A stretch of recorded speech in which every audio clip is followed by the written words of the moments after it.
Hi everyone, my name is Renato Granieri and I'm a wildlife professional photographer. Take a look at my website to check my work. Today I want to talk to you about 5 fundamental advices I recommend following while doing wildlife photography. Rule number 1, the background. I get often asked this question, how important is the background? The background is absolutely fundamental in empowering your images to make the quality of your images incredibly striking. But what is a bad background? A bad background is essentially a background that competes with the main subject. It doesn't let the main subject particularly stand out. It has undesired elements. On the other side, what does it make a good background? A good background, for example, is a silky, blurred background that doesn't compete with the main subject. The main subject clearly, simply stands out, and in this case, the background will contribute to enhancing the overall power of an image. Rule number 2.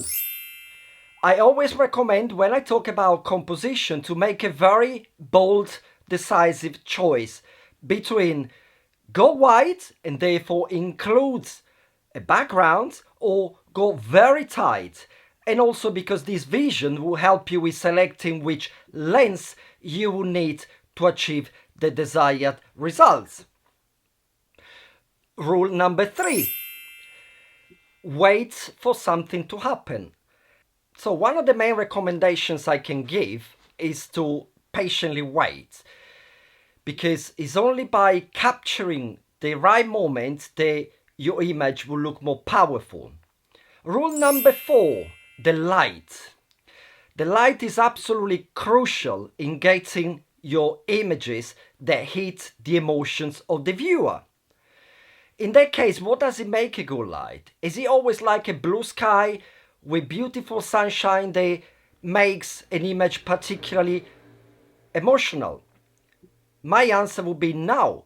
Is the light, what is the perfect light? How can I describe the perfect light? Is when you have drama in the sky. Clouds can be a particularly good element to include in your photography. Is the drama you create and the emotion you communicate to the viewer. Rule number 5. Understand your camera.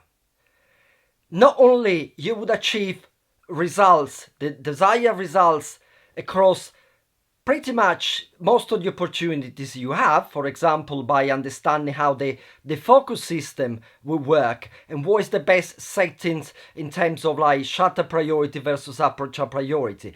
But I want to take it to a slightly different level. Understanding your camera will allow you to achieve results that will not be possible by using automatic settings. So learn how to control the camera, learn how to control the light to achieve the results that will follow.